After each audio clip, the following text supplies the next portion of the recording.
कौन ब्रह्मा का पिता है, कौन विष्णु की मां, शंकर का दादा कौन है, हमको दे बता। ये जानने के लिए कृपया सुनिए। जगत गुरु तत्वदर्शी संत रामपाल जी महाराज के अमृत वचन सर्व पवित्र धर्मों के पवित्र शास्त्रों के आधार पर।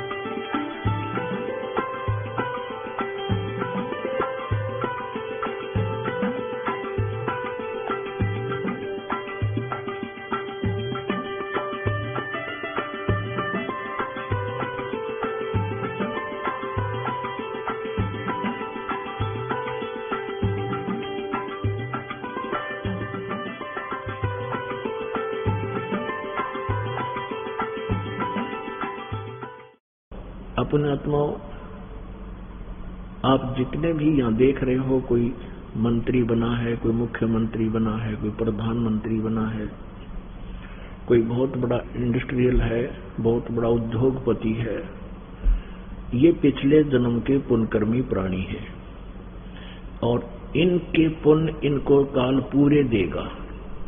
जितने इनकी किस्मत में है पूर्व जन्म के संचित जो शुभ कर्म है, इनको पूरे उलेट देगा।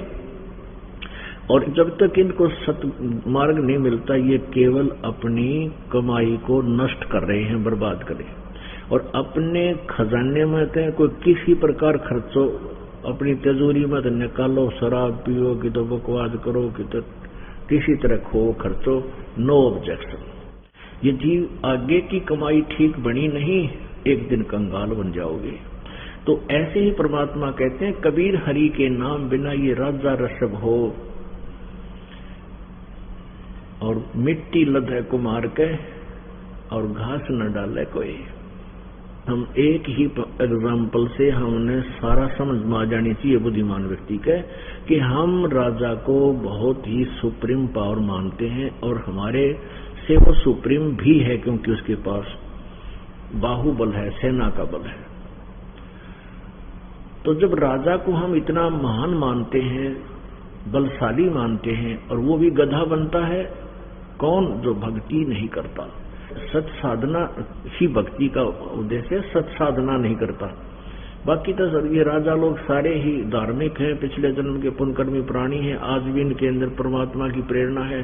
कोई की तो मंदिर में माथा टेक है, कोई की तो नकली संतान हो जाता है, लेकिन वो साधना ठीक नहीं। वो शास्त्र विधि को त्याग का मनमाना आचरण है।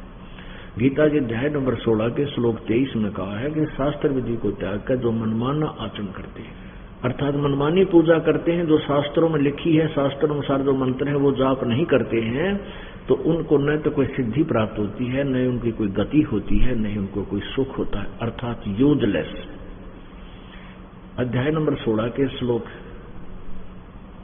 24 में कहा है गीता जी में कि इससे तेरे लिए अर्जुन कर्तव्य और अकर्तव्य की व्यवस्था में, या कौन से शुभ कर्म करने चाहिए, भक्ति कर्म करने चाहिए, कौन से ना करने चाहिए, कौन सी साधना करनी चाहिए, कौन सी ना करनी चाहिए, उसके लिए शास्त्र ही प्रमाण है। यानी सदग्रंथों में, शास्त्रों में जो लिखा है वही प्रमाण होना चाहिए। किसी और साधना से आपको कोई लाभ नहीं होगा। अब परमात्मा हमें ये याद दिलाना चाहते हैं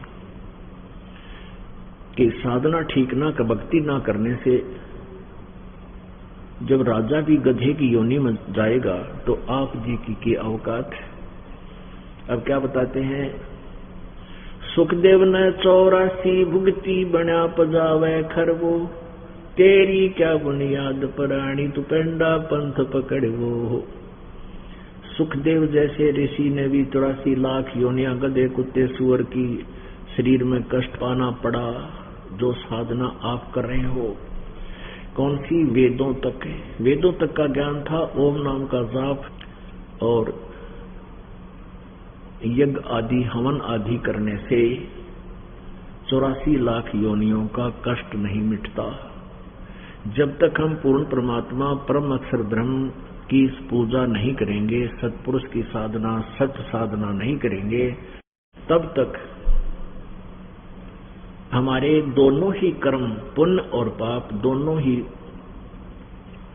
संचित होते हैं, वो जोड़े जाते हैं। पृथ्वी ऊपर पग जो धारे, करोड़ जीव एक दिन में मारे।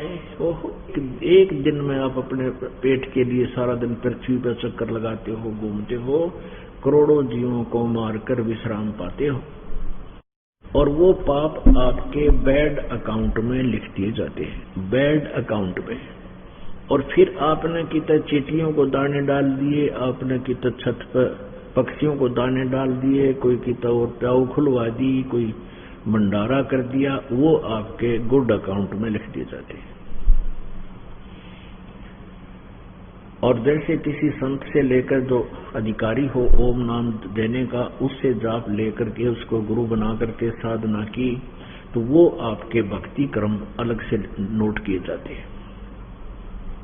ये ओम नमः शिवाय ये कोई मंत्र नहीं है, ये कोई जाप नहीं है। राधे श्याम राधे राधे राधे श्याम राधे, हरे राम हरे कृष्ण सीताराम राधे श्याम, ये कोई मंत्र नहीं है। ये तो मनमुखी आचरण है, मनमुखी अपनी मन राजी, अपने मन को प्रसन्न करने वाली बातें हैं। तो इनसे कोई लाभ नहीं होना। जैसे ओम नाम का जाप किसी अधिकारी से लेकर किया, तो उसके ओम नाम के जाप से वो अलग लिख दिया जाता है।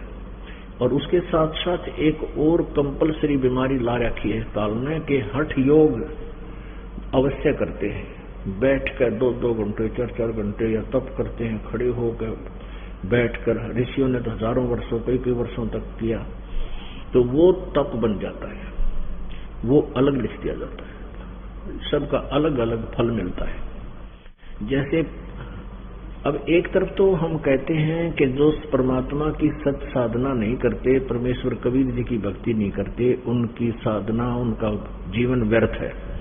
दूसरी तरफ हम ये भी कहते हैं कि जो जैसा कर्म करता है उसको वैसा फल अवश्य मिलता है।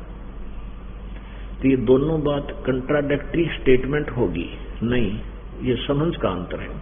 अब जैसे किसी व्यक्ति ने परम संत मिला नहीं, तो सतगुरु परमेश्वर पूर्ण ब्रह्म की साधना की नहीं, और वो अन्य साधना करता हुआ शरीर छोड़ गया। अब जैसे उसने कर्म किए वो फल तो मिलेगा, चाहे वो ब्रह्मा जी की उपासना करे, चाहे विष्णु जी की, चाहे शिव जी की, गणेश की, दुर्गा की, ब्रह्म की, और फिर धर्म पुण्य जैसे किए उसने, वो सारे उसके अलग अलग अकाउंटों में लिख दिए जाते हैं। अब जैसे उसने किसी व्यक्ति ने मनमाना आचरण से साधनाएं की, उसने कितना दान भी कर दिया, दाने पशुओं को चारा डलवा दिया, कितना पक्षियों को दाने डाल दिए, चींटियों को डाल दिए, कितना प्याऊ खुलवा दी, कितना और भंडारा करवा दिया, ये उसके गुड अकाउंट में लिख दिए गए अलग से। और जो सारा जीवन में उसने पाप करे वो अलग लिख दिए। जैसे एक किसान है, अब किसान खेती के लिए हल जोतता है, सूक्ष्म वेद में लिखा है कि 1 अड़ाई और 1000 कसाईयों जितना पाप हाली को लग जाता है। वो तरह की एक अड़ाई होती है लगभग 20-30 फुट चौड़ी और 1 एकड़ की लंबाई 200 फुट लंबी। उस 20-25 फुट की चौड़ाई में 30 फुट होगी ज्यादा वो, तो उसके ऐसे लंबाई में वो हल से जमीन को खोदता है, जोतता है, बाता है, संवारता है। तो उस एक बार की एक हलाई में एक हाड़ी को 1000 कसाईयों जितना पाप लग जाता है, क्योंकि ना जाने कितने जीव जंतु जमीन के अंदर होते हैं, उनके पेटा में अगर फाड़ी कुछ निकल जाती है कुसा, तो ऐसे उसको वो पाप उसके बैड अकाउंट में लिख दिया जाता है। फिर जब फसल परिपक्व होती है, उसमें से दाने गिरते हैं, अपने आप नेचुरली टूट कर उसमें गिर जाते हैं, तो उसको पशु पक्षी खाते हैं, चींटियां खाती हैं, जीव जंतु खाते हैं, वो भी उसके गुड अकाउंट में लिख दिए जाते हैं। फिर अन्य पुण्य आदि दिए जाते हैं, वो भी उसके गुड अकाउंट में कर दिए जाते हैं। अब जब तक परम संत नहीं मिलता, परमेश्वर पूर्ण ब्रह्म की साधना नहीं की, तो उसकी दुर्गति नहीं मिटे। जन्म मृत्यु 84 लाख योनियां समाप्त नहीं हो सकती, परम शांति उसको नहीं हो सकती। तो उसको क्या मिलेगा? वो किया हुआ पुण्य तो मिलेगा और मिलेगा पाप भी साथ में।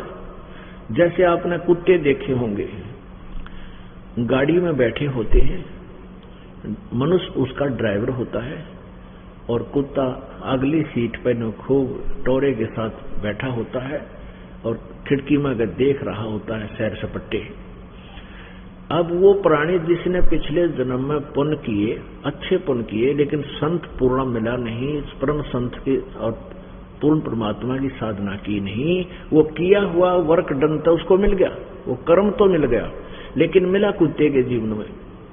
उस कुत्ते के लिए अलग से कमरा भी होता है, उसमें कूलर, आजकल तो एसी लगाने लगे, पहले कूलर पंखे लाया करते थे, और वेटरनरी सर्जन यानी डंगर डॉक्टर उसका चेकअप करने आता है। ऐसी सुविधाएं, मेडिकल फैसिलिटीज शायद मेरे ख्याल में 80% व्यक्तियों को, मनुष्य को प्राप्त नहीं, जो उस कुत्ते को प्राप्त होती है। अब उस पुण्यात्मा ने पहले पुण्य तो खूब किए, वो दे दिए कुत्ते रूप में। कुत्ते रूप में उसने अपने सारे पुण्य खत्म कर दिए और फिर बन गया सुअर। ईब के लेगा वो। अब कहां से मिलेंगे फैसिलिटीज? यदि ये प्राणी पूर्ण संत की शरण में होता और परम अक्षर ब्रह्म परमात्मा कबीर जी की पूजा करता, तो उसको क्या होता? या तो पार हो जाता, और पार मान ले ना हो पाया क्योंकि किसी कारण से, तो अगले जन्म में मनुष्य शरीर मिलता। मनुष्य शरीर के अंदर ये कार, कोठी, सारी सुविधाएं प्राप्त होती और सब फैसिलिटीज प्राप्त होती, और मनुष्य जन्म मिलता तो कभी ना कभी कोई संत भी मिल जाता, और फिर वह पढ़ाई फिर शुरू हो जाती, जो पिछले जन्म में छुट्टी थी अधूरी, वहीं से फिर प्रारंभ हो जाती, और ऐसे वो पार भी हो जाता। अब जैसे उसके पाप थे, वो पापों के आधार से फिर नरक भी जाएगा, 84 लाख योनियों में धक्के भी खाएगा, और पुण्य तो थोड़े से बनते हैं, पाप का ढेर लग जाता है। जैसे 1 एकड़ जमीन का हिसाब लगाओ, उसमें फसल तैयार करने के लिए किसान ने कितनी मेहनत करनी पड़ती है। पहले हल या ट्रैक्टर से उसको खूब संवारा जाता है, उसमें भी तेल खर्च या मजदूरी लगती है। फिर उसके अंदर बीज डाला जाता है, बीज भी मोल या घर का हो भी कीमत लगती है, और फिर उसमें खाद डालना है, सिंचाई करनी है, फिर उसको निकालना है, फिर उसको घर पे ढोना है। अब उसमें कितनी मेहनत, कितना पैसा लगा फसल तैयार करने के लिए, और उस 1 एकड़ जमीन को छोड़ दो ऐसे ही पड़ी रहे, उसमें छेड़ो मत। उसमें अपने आप इतना अड़ंगा पैदा हो जाएगा, नरे जो है ना ये झाड़ कांटेदार झाड़ियां, ना जाने कितना कबाड़ उसमें उग जाएगा, और वो बिना मेहनत के, बगैर किसी हल जोतने के, ना सिंचाई करने के, एक बार वर्षा हुई और डूंडा पाट गया। तो कहने का भाव ये है कि ये हमारा शरीर और ये काल का लोक, ये ऐसा क्षेत्र है, इसमें पाप तो बिना करे होंगे, अपने आप ही ढेर लग जाएंगे, और पुण्य करने के लिए विशेष व्यवस्था करनी पड़ेगी। जैसे आप जी काम भी छोड़कर आते हो और यहाँ अपना भक्ति भी करते हो, दान भी करते हो, ये तो आपके पुण्य बने, और आप चलते हो, फिरते हो, धंधा करते हो, अपना कर्तव्य कर्म जो करते हो, वो उसमें आपको पाप भी हो रही है।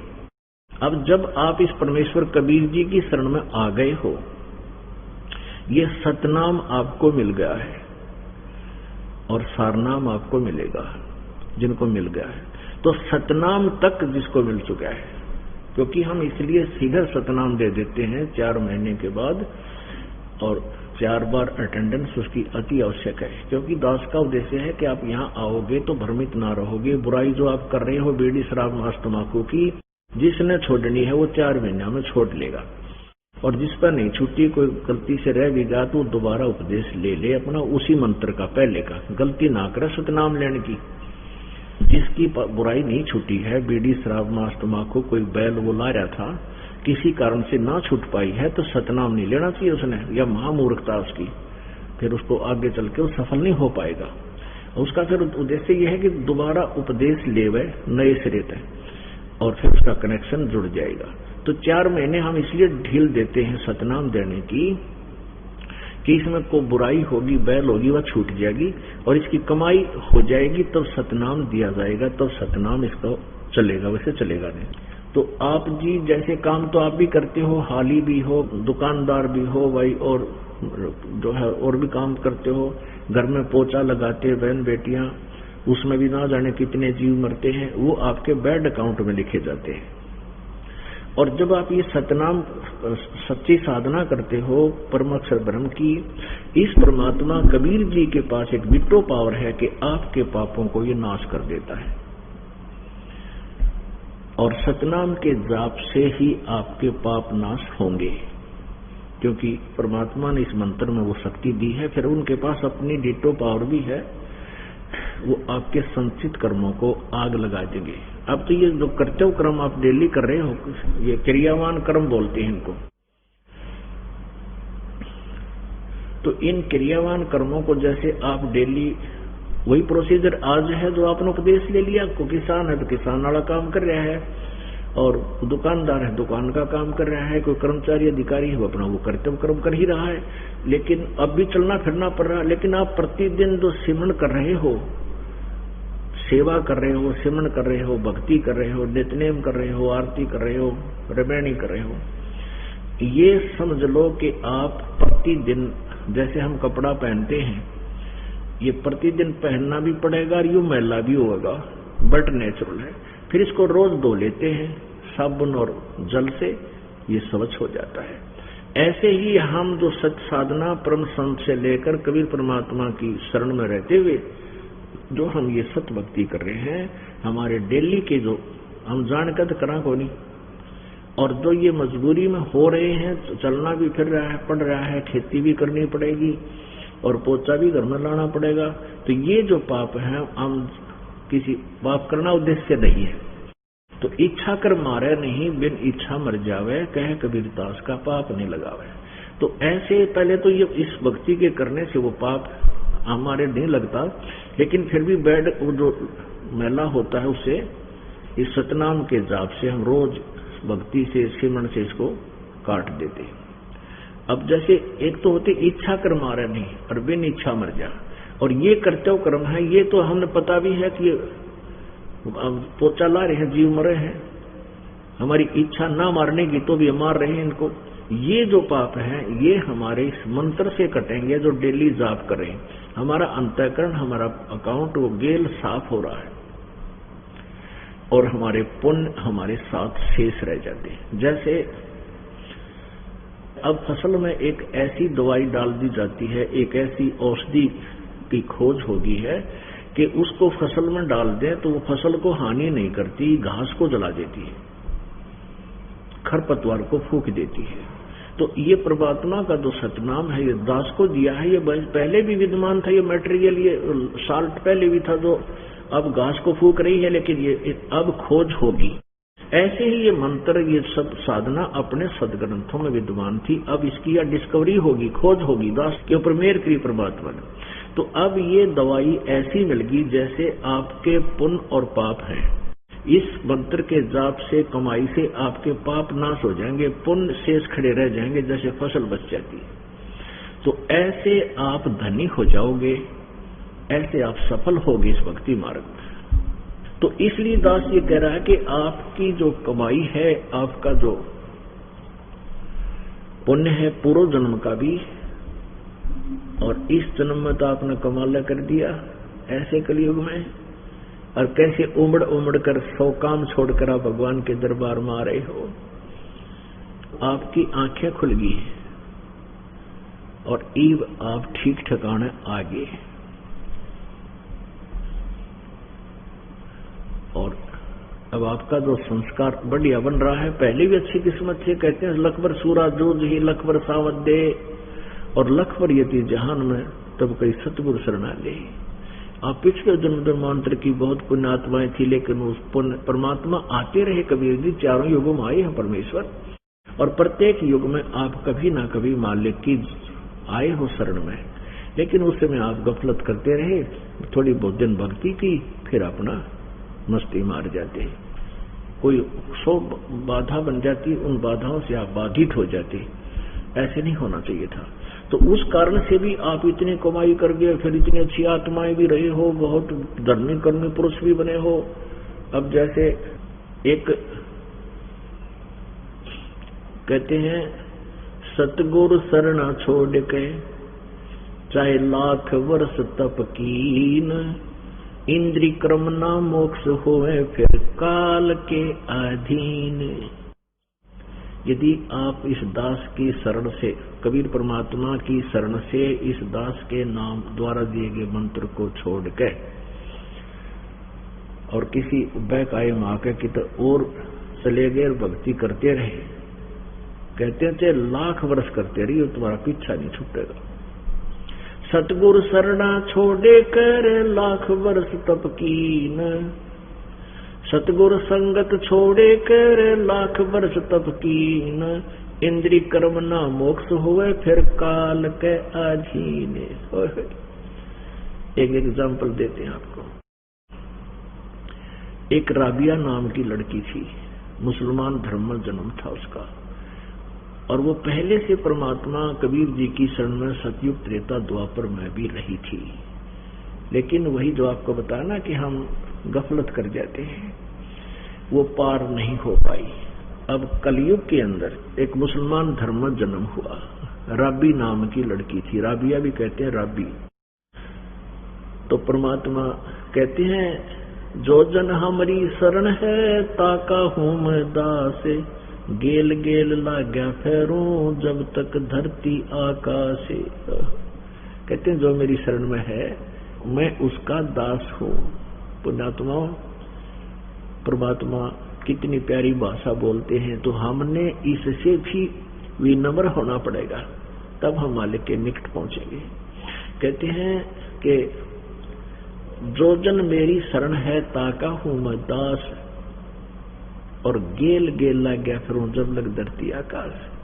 तो ये राबी नाम की लड़की 10-12 वर्ष की थी, खेतों से पशुओं का चारा लिए आ रही थी। परमात्मा एक वृद्ध साधु जिंदा महात्मा के रूप में रास्ते में बैठ गए एक कुएं के पास।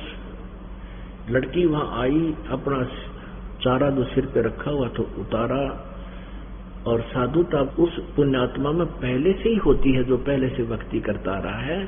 कहते हैं साधु संत भक्त मंदिर मस्जिद गुरुद्वारा दिखते ही उसकी अपने आप नतमस्तक हो जाता है। लड़की ने साधु के पैर लिए, चरण छुए, तो परमात्मा ने कहा, बेटा आप क्या भक्ति करते हो? कैसे ऐसे भक्ति करते हैं? हम कुरान शरीफ पढ़ते हैं ऐसे हैं, और नमाज करते हैं, रोजे रखते हैं, ऐसा करते हैं। तो परमात्मा ने उसको काफी डिटेल से समझाया, बेटा ये तो पाप कर रहे हो आप। किसी भी सदग्रंथ में, और ना ये हजरत मोहम्मद जी ने भी कभी कोई पाप नहीं किया, ना मांस खाया, ना कोई गौ मारी। नबी मोहम्मद नमस्कार है राम रसूल कहाया, 1,80,000 को सौगंध जिन नहीं कर चलाया। नबी मोहम्मद हजरत मोहम्मद जी जिनसे मुसलमान धर्म का उत्थान हुआ, मुसलमान धर्म के जो प्रवर्तक माने जाते हैं, उनके विषय में परमात्मा कबीर जी कहते हैं कि नबी मोहम्मद नमस्कार है राम रसूल कहाया, कि नबी मोहम्मद जैसे महापुरुष तो आदरणीय है, उनको हम प्रणाम करते हैं। और वो तो परमात्मा का, राम का, अल्लाह का नबी था, और 1,80,000 को सौगंध जिन नहीं कर चला। 1,80,000 हजरत मोहम्मद जी के मुसलमान अनुयायी सीधे शिष्य बने थे उस समय के। उनके रहते रहते 23 वर्ष के जीवन में उनके 1,80,000 मुसलमान बने थे, यानी उनके इतने अनुयायी बन गए थे। तो कहा कि 1,80,000 को सौगंध कसम है उनकी, उन्होंने कभी बेचारों ने पुण्यात्माओं ने मांस नहीं खाया और ना ही किसी का जीवन हिंसा की। अर्श कुर्श पर अल्लाह तकत है, अर्श के कुर्श पर, अर्श माने आसमान, कुर्श माने लास्ट कॉर्नर पर, अंतिम छोर पर, और अर्श कुर्श पर अल्लाह तकत है। अल्लाह माने उस परमात्मा का, पूर्ण ब्रह्म का, तकत माने वहां का उनका निवास है, राजधानी है, उसका राज्य कंट्रोलर रूम है। अरश कुरश पर अल्लाह तकत है, पर खालिक बिन नहीं खाली। खालिक माने परमात्मा बिना तो एक रिजमा भी खाली नहीं है, वो उसकी दृष्टि में, उसके अंतर्गत उससे छुपा नहीं है। और वो पैगंबर पाक पुरुष साहिब के अब्दाली, वो पैगंबर है। हजरत नबी मोहम्मद जैसे पैगंबर तो परमात्मा की कृपा पात्र थे, वो तो पाक आत्माएं थी। अब तुम उनकी आड़ लेकर मांस खाते हो, उन्होंने कभी मांस नहीं खाया। कहते हैं हम मोहम्मद को वहां ले गए हो, इच्छा रूपी वहां नहीं रहे हो। उल्ट मोहम्मद मैल पठाया, गुज बीरज एक कलमा लाया, और रोजा बंग नमाज दे रे, बिस्मिल की नहीं बात कही रे। कि हजरत मोहम्मद ने कहीं पर भी गौ की बिस्मिल करने की बात नहीं कही, गौ मारने की, बकरे काटने की नहीं की। चलो उस लड़की को कहने का भाव ये है, उस बेटी को मालिक ने कति मांझ दिया, और वह मान की कि महाराज जी आप ठीक कह रहे हो। तो बेटी जो मांस खाते हो, जीव हिंसा करते हो, बकरा काटते हैं, बकरीद मनाते हैं, ये 3 बात न चलाई है ना अपनी मर्जी से, अल्लाह का आदेश नहीं है। क्योंकि पवित्र बाइबल में उत्पत्ति ग्रंथ के अध्याय नंबर 1 के श्लोक नंबर 26, 27, 28, 29 में ये स्पष्ट किया हुआ कि परमात्मा ने मनुष्यों को अपने रूप के अनुसार बनाया, अपने जैसा रचा, और उनको कहा कि तुम्हारे खाने के लिए छोटे छोटे बीजदार पौधे, पेड़ और फलदार बीज वाले फल आपको दिए हैं, उसमें मांस खाने का आदेश नहीं है। उसके बाद कुरान शरीफ में या बाइबल में कोई किसी और फरिश्ते का आदेश है मांस आदि खाने का, तो वो हमने मानना नहीं है, क्योंकि वो परमात्मा के आदेश का उल्लंघन हो जाएगा। किसी अधिकारी कर्मचारी की बात को, आज्ञा का पालन करके राजा का कानून टूट जाने से हम दोषी हो जाएंगे। उस लड़की ने कहा ठीक है पिताजी, महाराज, गुरुदेव, ए महात्मा जी, आप अपनी बेटी को उपदेश दे दो। परमात्मा ने कहा बेटा मांस नहीं खाएगी। बिला जी ने कहा जी कतई नहीं खाऊंगी, यह मेरी गारंटी, मतलब पक्का प्रण करूंगी, मैं प्रतिज्ञा करती हूँ, और जो साधना हम बताते हैं ऐसे आप करना, ठीक है। अब उस लड़की का 4 वर्ष के बाद विवाह होना था। 16 साल की, 17 साल की उम्र में उसकी शादी, विवाह का समय आया, उसने विवाह से मना कर दिया, क्योंकि वह इतनी रंगी हुई थी, रंग में पिछले संस्कार इतने प्रबल थे उस बेटी के। उसने अपने परिवार वालों को शादी के लिए मना कर दिया। अब माता पिता को चिंता हुई, बहुत चिंतित हो गए, खाना भी छूट गया, रोते रहने लगे। बेटी, हम जवान बेटी को नहीं रख सकते, समाज हमें क्या कहेगा, हम मर जाएंगे, तेरा यहाँ कौन वारिस होगा, ये है वो है। यानी इतने परेशान हो गए कि माता पिता ने यहाँ तक कह दिया कि हम खुद खसी करेंगे, आत्महत्या करेंगे, बेटी तू नहीं मानेगी तो तेरे कारण हमारी जान जाएगी। पुण्यात्मा, अब तो बुद्धिमान समाज हो गया। अगर ऐसी कोई बात है, कोई बेटी चाहती है अपना कल्याण कराना, तो उसको बाधा नहीं करनी चाहिए, अपना कल्याण करवा लेने दे। उसके संस्कार अच्छे हैं जो इतना वो डिटर्मिनेशन करने जा रही है। लेकिन उस समय समाज भोला था, तो लड़की ने सोचा भी माँ बाप मरेंगे तो दोषी बनेगी, कोई बात नहीं, शादी के लिए तैयार होगी, और मन में फैसला कर लिया कि मैं अपने पति से बात करूंगी। अब परमात्मा कहते हैं सोच करे करावे साइया मन में लहर उठा, और छो सलछीदर मैं करूं अपने जन के काज। तो लड़की ने कह दिया माता पिता के मैं विवाह करवा लूंगी। लड़की का विवाह हो गया। वो गई एक अच्छे अधिकारी के, उसका ब्याह हुआ, क्योंकि पिछले संस्कार अच्छे थे। एक अच्छे अधिकारी यानी एक अच्छे अफसर का ब्याह ही गई वह। और ये अफसर लोग जो होते हैं ये पिछले पुण्यकर्मी प्राणी ही होते हैं, लेकिन वो ज्ञान न होने से थोड़ा सा प्रभुता पाकर वो नरे कर्म फोड़ कर फिर पापात्मा बन जाते हैं, लेकिन पिछले जन्म के वो पुण्यकर्मी ही होते हैं। उनमें दया भी होती है, विनम्रता भी होती है। तो वो जब शादी उस लड़की की हुई एक अच्छे साहब के साथ, अफसर के साथ, अधिकारी के वह ब्याही गई। जब वो अपने पति के घर गई, उसने अपने पति से स्पष्ट कह दिया कि बात सुन लो मेरी, मैं संतानों उत्पत्ति नहीं करूंगी और मैं अपना ब्रह्मचर्य का पालन करूंगी, और यदि आपने मेरे साथ जोर जबरदस्ती की तो मैं आत्महत्या कर दूंगी उसी दिन। अब पहले भगवान से डरने वाले बहुत होते थे। उस पुण्यात्मा ने सोचा, भाई जब ये इतनी डिटर्मिनेशन कर रही है तो मैं क्यों पाप का भागी बनूं। वो कहने लगा, राबी बात सुन ले, ये कारण बता, तू ब्याह ना कराती क्या, तेरे साथ जबरदस्ती थोड़ी की हमने, आपने निकाह कबूल किया तो हमने शादी की। कहा मैंने निकाह भी कबूल किया, सारे काम किए, पर मेरी मजबूरी थी, वो सुन ले। और सारी कथा बता दी कि मेरे माता पिता ऐसे ऐसे अपने समाज के डर से आत्महत्या करने लगे थे, तो मैंने उनको इसलिए स्वीकृति दे दी। तो उसके पति ने कहा कि देख ले राबी, जिस प्रकार तेरे माता पिता को समाज का डर है तो मेरे माता पिता को भी समाज का डर है, मेरा भी समाज है। ठीक है, मैं तुझे अपनी बहन की तरह रखूंगा, लेकिन समाज की दृष्टि में तूने मेरी पत्नी के रूप में रहना पड़ेगा, और मेरी दृष्टि में, मेरे व्यवहार में तू मेरी बहन होगी, और घर से बाहर नहीं जाने दूंगा, अपने यहाँ बैठकर तू भक्ति कर। उसने कहा कि मैं भक्ति करना चाहती हूँ, मैं कल्याण करवाना चाहती हूँ, मोक्ष चाहती हूँ। तो उसने कहा कि तू घर में बैठकर साधना कर ले, तेरे लिए नौकर छोड़ दूंगा, अलग से कमरा तुझे दे दूंगा, फिर घर से बाहर नहीं जाने दूंगा। वो बोली मुझे मंजूर है। अब उस लड़की ने, क्योंकि सत्संग के अभाव से वो परमात्मा की जो 2-4 वर्ष साधना की थी, फिर वह छोड़ दी।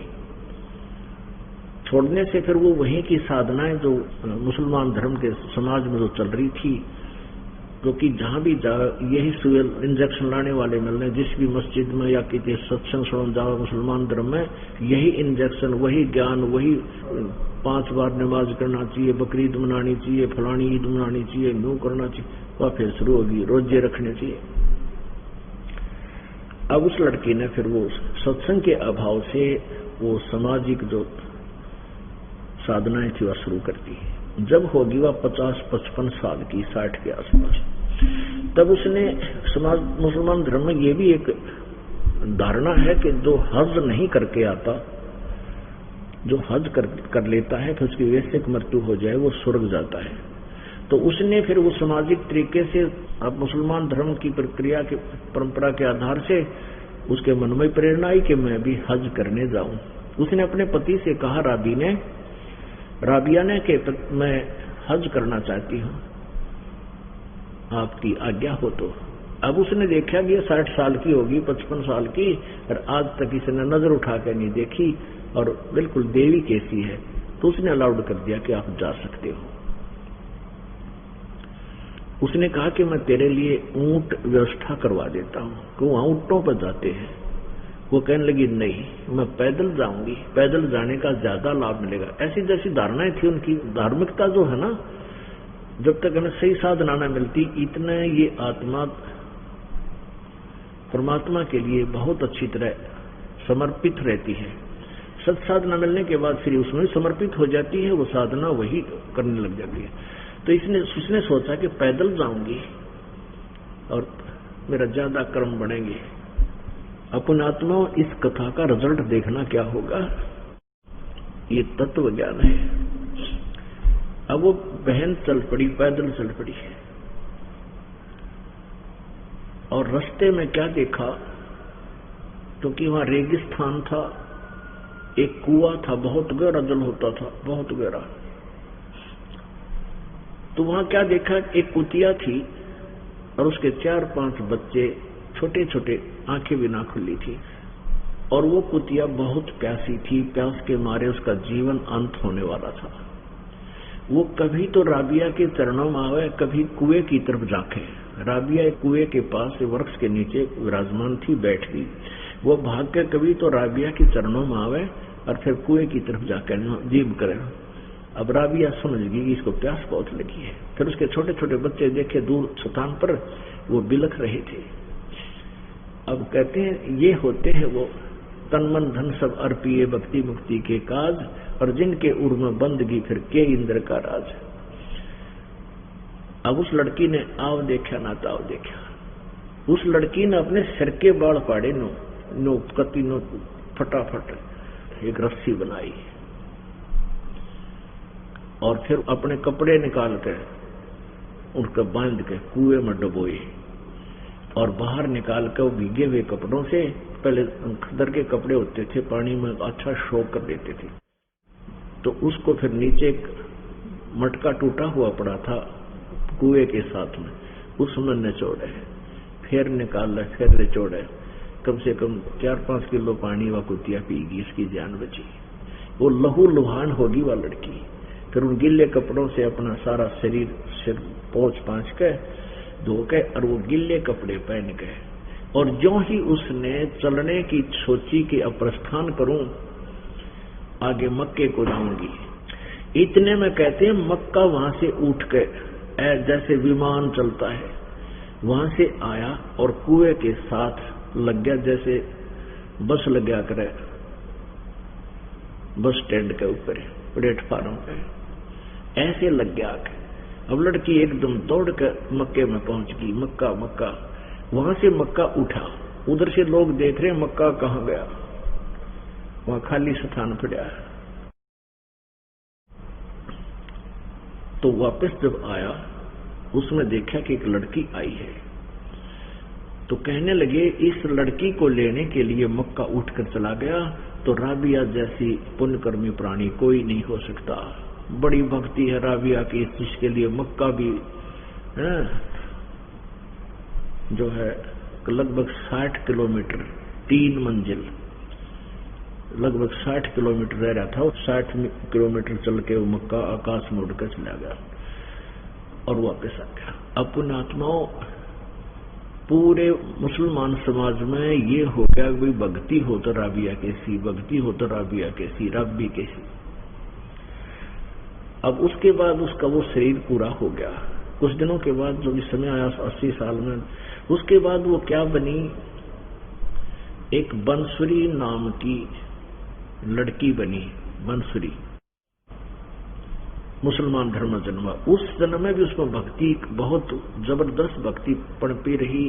और उसको जब पता चला, जब वो 50-60 साल की होगी, उसको पता चला कि उसको ये ज्ञान हो गया कि वैसी ये धारणा है कि जो मक्के में मर जाता है, जो मक्के में जिसका शरीर छूट जाता है वो सीधा स्वर्ग जाता है।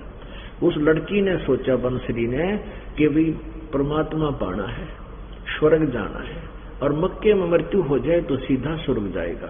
तो उस लड़की ने तलवार से अपना सिर मक्के में चढ़ा दिया, अगर मेरा कल्याण हो। अब क्या हुआ कि उसकी फिर नेक्स्ट जीवन फिर होया, नो कल्याण थोड़ा होता, कल्याण तो विधिवत ही होगा। अगले जन्म में उस लड़की का फिर जन्म हुआ, लड़की का, कन्या का, और फिर वो वैश्या बनी। वो तरह का कल्याण तो दूर रहा, वैश्या का जीवन भोगा उसने। और जब वो वैश्या का जीवन समाप्त हुआ, पूरा हुआ, तो शेख तकी, जो सिकंदर लोधी दिल्ली के बादशाह का जो धार्मिक गुरु था, उसके शेख तकी के घर लड़की के रूप में जन्म लिया। जब वो लड़की 12-13 साल की होगी, वह मर गई, मृत्यु होगी, उसको कब्र में दबा दिया गया। अंतिम संस्कार मुसलमान रीति से कर दिया गया। अब परमात्मा कहते हैं, जो जन मेरी शरण है ताका हूं मैं दास, गेल गेल लाग्या फिरूं हूं जब तक धरती आकाश। अब परमात्मा फिर बनारस काशी में प्रकट हुए, सह शरीर आए सतलोक से, बालक रूप धारण किया। एक जुलाहा दंपति उनको अपने घर ले गए और धीरे धीरे लीलावत जो है बड़े हुए, जुलाहे का काम करने लगे, दानक की पदवी पाई, दानक की फीट लगी, जुलाहा करने लगे और अपना जो उद्देश्य लेकर आए थे वो ज्ञान प्रचार वो साथ कर रहे थे। अपनी आत्माओं को वो ढूंढ रहे थे, खोज रहे थे। सिकंदर लोधी को एक बहुत असाध्य रोग था, बहुत पीड़ा थी उसको, जलन का रोग था। जलन का रोग ऐसा होता है जैसे किसी के हाथ पर गरम गरम चाय गिर जा या अग्नि पर हाथ टेक जा, कितनी पीड़ा होती है, बहुत भयंकर पीड़ा होती है। तो ऐसा जलन था रोग, जलन का रोग सिकंदर लोधी को था। ऊपर तो कहीं नजर आवे नहीं कोई जला हुआ, लेकिन पूरा शरीर इस तरह पीड़ित था वो, क्योंकि पापकर्म जीव के जब आते हैं, चाहे वो किसी रैंक पे है, वो पाप भी उसने भोगने ही पड़ते हैं। लेकिन कबीर परमात्मा के पास वो पावर है कि वो पाप नाश कर देता है, हमारे प्रारब्ध के पाप कर्मों को खत्म कर देता है, ताकि जीव सुखी हो जाता है। और पाप से दुख है, पुण्य से सुख है। तो पुण्य से सुख है तब तक तो आप सुखी हो, जब पाप का दौर शुरू होगा तो आप दुख पे दुख आएंगे। तो उस दुख का निवारण करने वाला पाप नाशक को संत मिलेगा, प्रभु मिलेगा, तब वो सुख होगा। तो उसने सब ट्रीटमेंट करवा लिया, कोई लाभ नहीं हुआ। किसी ने बताया कि ऐसे ऐसे बनारस में, काशी में एक संत है कबीर नाम का, और वो यदि दया करने आप पे तो बात बन गया। तो सिकंदर लोधी बनारस गया दिल्ली से। ज्यादा शॉर्ट में बता रहा हूं मैं, कबीर परमेश्वर ने उसके सिर पे हाथ रखा था, उसका रोग खत्म हो गया।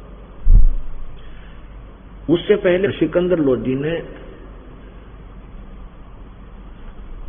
रामानंद जी, जो कबीर साहिब जी के गुरु थे, ब्राह्मण ऋषि महर्षि, उसका कत्ल कर दिया था। उसने कुछ ऐसी बात कह दी थी मुसलमान धर्म के बारे में, क्रोध में आकर सिकंदर लोधी ने उसका कत्ल कर दिया था। तो परमेश्वर कबीर जी ने सिकंदर लोधी के सामने रामानंद जी के कटे हुए सिर को जोड़कर जीवित कर दिया था। इस बात से सिकंदर लोधी एकदम बहुत प्रभावित हुआ। अपने रोग का नाश, अपने असाध्य रोग का उपचार देखकर केवल आशीर्वाद से और सामने मरे हुए कत्ल किए हुए व्यक्ति को जीवित करने से थर थर कांपने लगा। और सिकंदर लोधी चरणों में गिर गया और उनका शिष्य बन गया। शेख तकी नाम का एक धार्मिक गुरु था सिकंदर लोधी का। उस सिकंदर लोधी के गुरु शेख तकी को ईर्ष्या होगी, अब राजा तेरी इज्जत नहीं करेगा। इनका तो स्वार्थियों का पैसे का रौला है, तेरी रोजी रोटी चले नहीं, तेरी प्रभुता खत्म हो जाएगी और कबीर की बन जाएगी। तो वो ईर्ष्या करने लगा। सिकंदर लोधी से उसने मुंह चढ़ा लिया, बोला नहीं। सिकंदर लोधी ने पूछा, क्या बात है पीर जी, आप नाराज क्यों हो? कि मेरी क्या जरूरत है, तुझे मिल गया ना गुरु, मिल गया ना गुरु, और चल वहां दिल्ली में सबको बता दूंगा मुसलमानों को कि काफिर होगा राजा, तो काफिर होगा। हिंदू से नाम ले लिया, उसको उपदेश ले लिया। अब राजा लोगों की इतना क्यों तो आकर और डर गया, क्यों जानते मुसलमानों ने भ्रमित करेगा और मुसलमान इसकी सारी मानते हैं, तेरा राज गया। तो चल पड़े वहां से वापसी के लिए। सिकंदर लोधी भी कबीर जी को साथ ला रहे थे। दरिया के किनारे पर पड़ाव डाल लिया रात्रि के समय। सुबह जब उठे तो ये घटना ऐसे हुई। सिकंदर लोधी बहुत चिंतित हुआ। कबीर जी ने कारण पूछा। सिकंदर लोधी ने बताया कि ये मेरा गुरुजी जो है पहले वाला, ये ऐसे ऐसे मुझे परेशान कर रहा है और ये जाते काम बिगाड़ेगा। ये कहता है तो परमात्मा बोले भी इसने न्यों पूछ ले, यो किस प्रकार राजी होगा, किस प्रकार प्रसन्न होगा। यदि मेरा आपके साथ वापस चले जाने से अगर ये खुश होता तो मैं वापस चला जाऊंगा, या इसकी कोई और कंडीशन है वह पूछ। सिकंदर लोधी ने पूछा, पीर जी आप किस प्रकार प्रसन्न होगे? तो शेख तकी बोला कि मैं प्रसन्न होऊंगा, इसने तूने गुरु किस आधार पर मान लिया, आप किस आधार पर इसको दोनों शक्तिशाली मानते हो? तो सिकंदर लोधी ने कहा कि मेरे जलन का रोग था, मेरी पीड़ा न मैं जानता हूं, और आपने सारे जंतर मंत्र कर लिए थे और वैद्य एक से एक आंडी बुला लिया था, मेरा रोग ठीक नहीं हुआ, और इस महापुरुष ने मेरा आशीर्वाद दिया था, मैं स्वस्थ हो गया। और मैंने इनके गुरुजी का कत्ल कर दिया था अपनी तलवार से, 2 टुकड़े हो गया था, मेरे सामने जीवित कर दिया।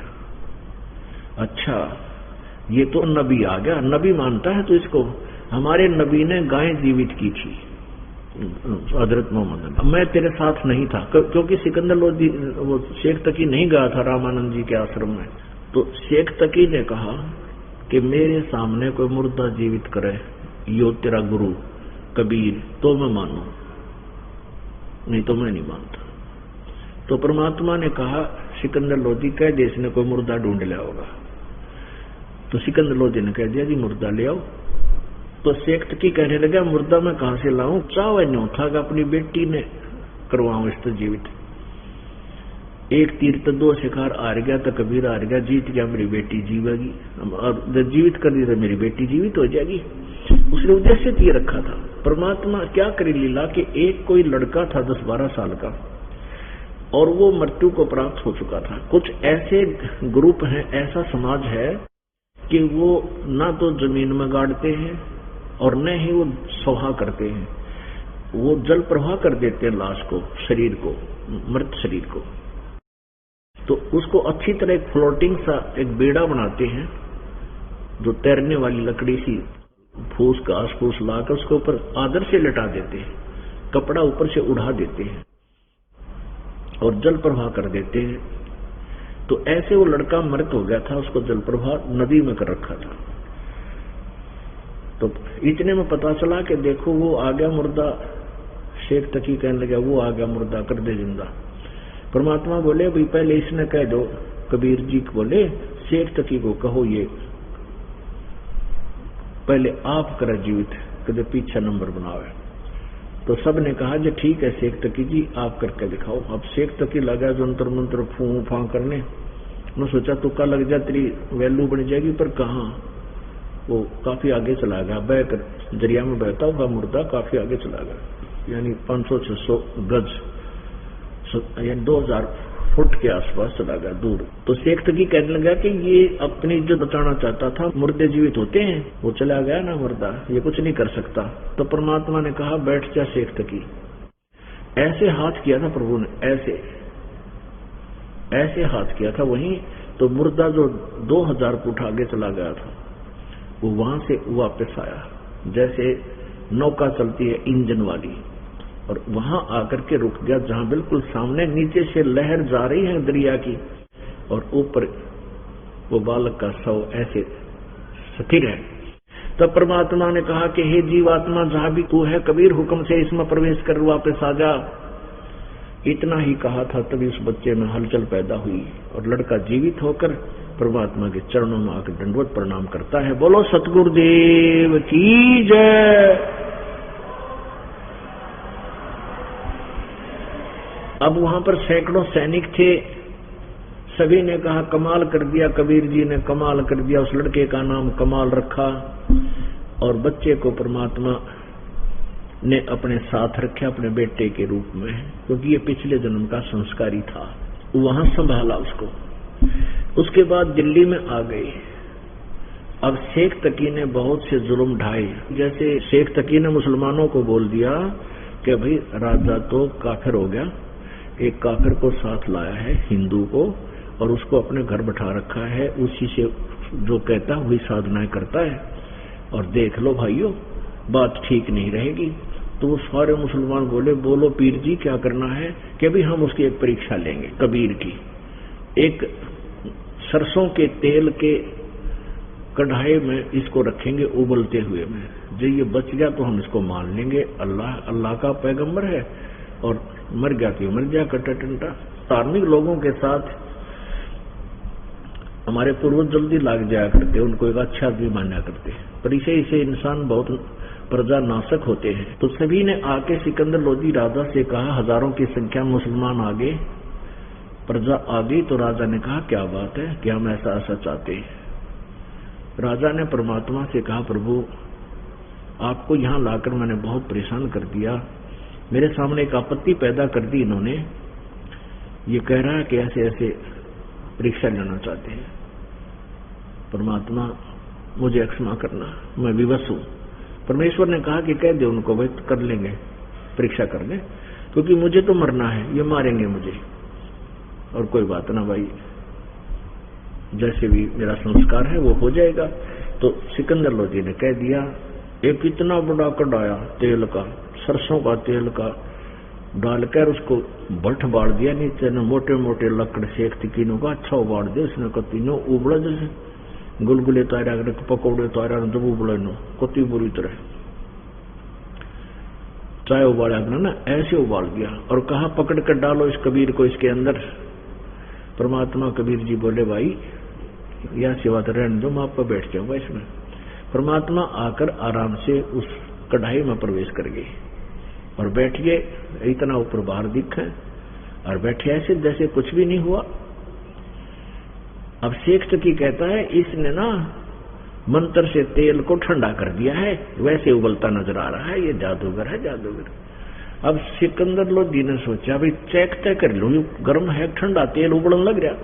और परमात्मा बोले राजा इसमें उंगली मत दे दिए, कभी इस नाला के कहते उंगली दे दे, उंगली नहीं पाओगी इतना गर्म से। लेकिन सिकंदर लोधी ने न सोची मेरे जैसा आदमी तेल में बैठा, मेरी उंगली के बिजली पड़ेगी। नाटते नाटते मना करते करते वह उंगली डुबो डाल दी तेल में।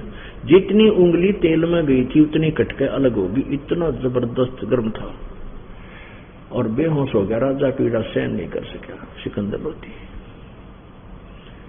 अब फिर उस सिकंदर लोधी को होश में लाने के लिए छीटे छाटे पानी के मारे तलवों पर मालिश करी, वो थोड़ा सा होश में आया, पीड़ा इतनी थी वो फिर बेहोश हो गया।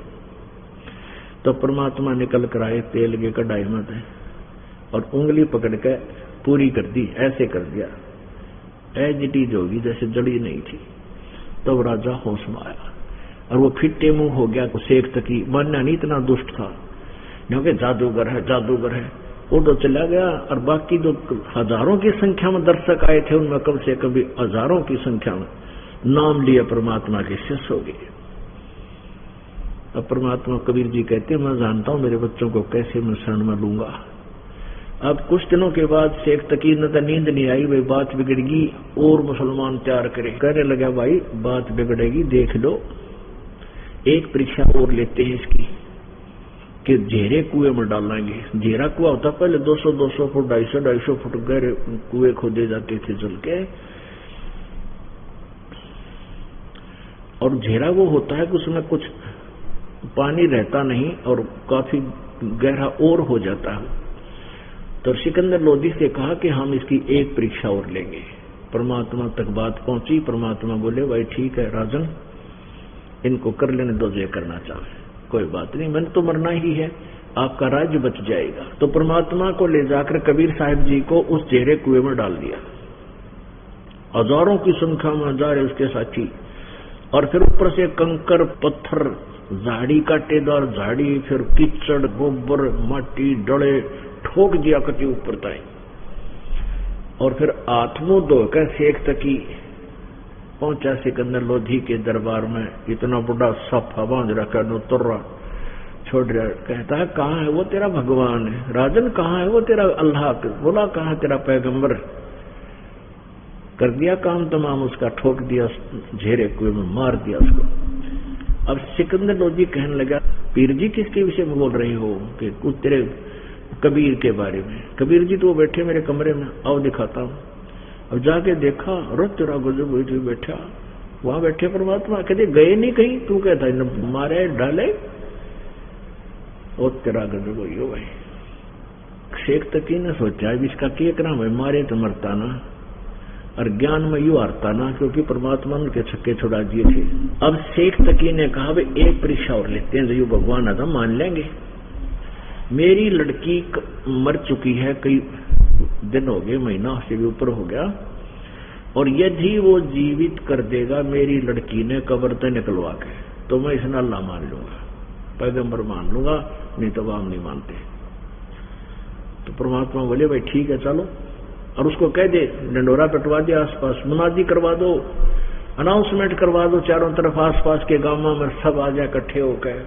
अब शेख तकी ने तो बजवा दिया ढोल, गांवों में भेज दिए कि ऐसे लड़की जीवित की जाएगी। राजा ने डंडोरा पिटवा दिया। कई हजार 20-30 हजार की संख्या में दर्शक वहां इकट्ठे हो गए। परमात्मा वहां गए, कब्र फोड़ दी गई, लड़की का शव अंदर था। तब कबीर जी ने कहा कि शेख तकी तू अपने जंतर मंत्र कर ले, कदे बाद में नंबर बनावे, अब मैं भी जीवित कर दूं।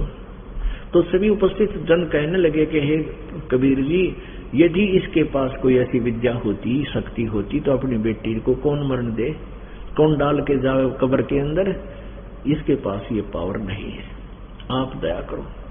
तब परमेश्वर ने कहा कि हे शेख तकी की बेटी जीवित हो जा, वो जीवित ना हुई।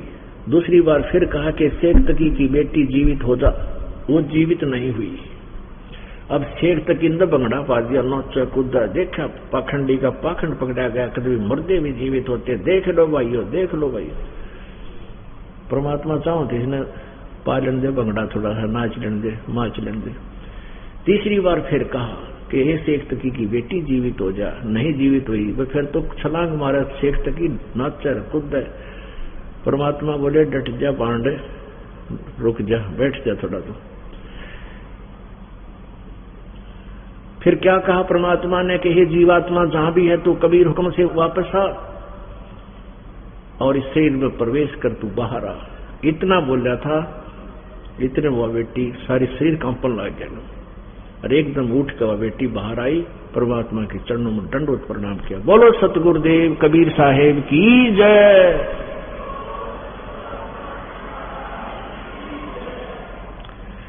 अब उस परमात्मा ने कहा कि जा बेटी तू अपने पिता के साथ, शेख तकी के साथ। लड़की कहने लगी कि एक बार धोखा खा चुकी हूं प्रभु, हे परवरदिगार, अब ये बेटी धोखा नहीं खाएगी। ये मेरा बाप नहीं है, ये तो समाज का शत्रु है। इसका और मेरा जितना संस्कार था वो पूरा हो चुका था और मेरा मनुष्य जीवन अब शेष नहीं था। अब मुझे आपकी कृपा से मेरे पिछले जन्मों की याद आएगी। तो उस लड़की ने खड़ा होकर के 1.5 घंटे तक प्रवचन किया। परमात्मा की कृपा से उसको मालिक ने बुद्धि दे दी, उसका ज्ञान योग खोला ताकि यहाँ खड़े उपस्थित लोग मुझे पहचान सकें। उस लड़की ने कहा कि भाइयों, मैं बहुत धोखा खाई थी, ऐसे ऐसे मेरा पहले जन्म था। मैं राबिया नाम की लड़की थी, मुसलमान धर्म, तो वो लोग जानते थे, बहुत सुप्रसिद्ध लड़की थी। मैंने शादी ब्याह भी नहीं करवाया था और ऐसे ऐसे मक्का मेरे लिए उठकर वहां आया था। दूसरा जन्म मेरा बंसरी का हुआ, मैंने मक्के में शीश चढ़ाया था, मेरा तो भी मोक्ष नहीं हुआ। तीसरा जन्म मेरा वैश्या का हुआ, मैंने अपने कर्म भोगे। उसके बाद मेरा शेष जन्म मनुष्य जीवन का 12 वर्ष का रहता था। आगे मेरा मनुष्य जीवन नहीं था, मैं 84 लाख योनियों में जाना था, नरक में जाना था। उस लड़की ने बताया कि मैंने 4 वर्ष इस परमात्मा की बताई हुई साधना की थी, फिर मैं समाज से भ्रमित होकर के इस परमेश्वर की बताई हुई साधना मैंने छोड़ दी थी। उस 4 वर्ष की भक्ति के कारण मुझे 3 मनुष्य जन्म और मिल गए थे और जो साधना मैं करती थी उसे मुझे कोई लाभ नहीं हुआ, मैं वैसा तक की जीवन पाया। अब पुण्यात्माओं, इससे एक निष्कर्ष निकलता है, सतगुर संगत छोड़े कर 4 लाख वर्ष तप कीने, इंद्री कर्म ना मोक्ष होवे फिर काल के अधीने। परमात्मा की इस सत भक्ति को, दास की शरण को दूर छोड़कर किधर से कितनी भक्ति कर लियो, चाहे ये नाम जपते जाइयो तुम, कोई लाभ नहीं होगा, हर काल के अधीन। फिर कहते हैं गेल गेल लाग गया फिर जब लग धरती आकाश, कितने दयालु है परमात्मा। 100 कारण बनाए और इसे चमत्कार ने देखकर वहां कम से कम 20-30 हजार व्यक्तियों ने परमात्मा का नाम लिया। इस प्रकार 64 लाख शिष्य परमात्मा के इन चमत्कारों को देखकर हो गए थे। पुण्यात्माओं, आज भी वो कबीर परमेश्वर बहुत ही ऐसी ही लीलाएं कर रहा है, लेकिन वो समय कुछ ऐसा था। अब ये हम इस साइंस से भ्रमित घने हो गए, इसलिए हम ज्यादा ध्यान नहीं देते। जहां कहीं ऐसी हम सुनते हैं, यहाँ भी कई हजारों की संख्या में ऐसे हैं जो मुर्दे जीवित हैं और आज अपना जीवन सफल कर रहे हैं। एक्सटेंशन है उनके जीवन की, एक नहीं हजारों की संख्या में, और जिनके साथ बीती है उनसे मिलकर देखना। लेकिन आज काल ने भ्रमित करवा दिया हमारे को। पहले तो 1-2 ऐसी घटना घट जाती, सारा देश उमड़ कर आ जाता था उस महापुरुष के दर्शन के लिए। तो शेख तकी तो दुखी करे था, अक्षण मार दूं, खत्म हो जाए, इसको हरा दूं, और परमात्मा लीला करे थे अपने बच्चों को शरण में लेने के लिए। दूने अनुयायी बने, 64 लाख से सो गए थे प्रभु के। तो पुण्यात्माओं, इस पर परमात्मा कहते हैं 100 वर्ष तक सतगुरु पूजा एक दिन आनुपासी, वो अपराधी आत्मा फिर पड़े काल की फांसी।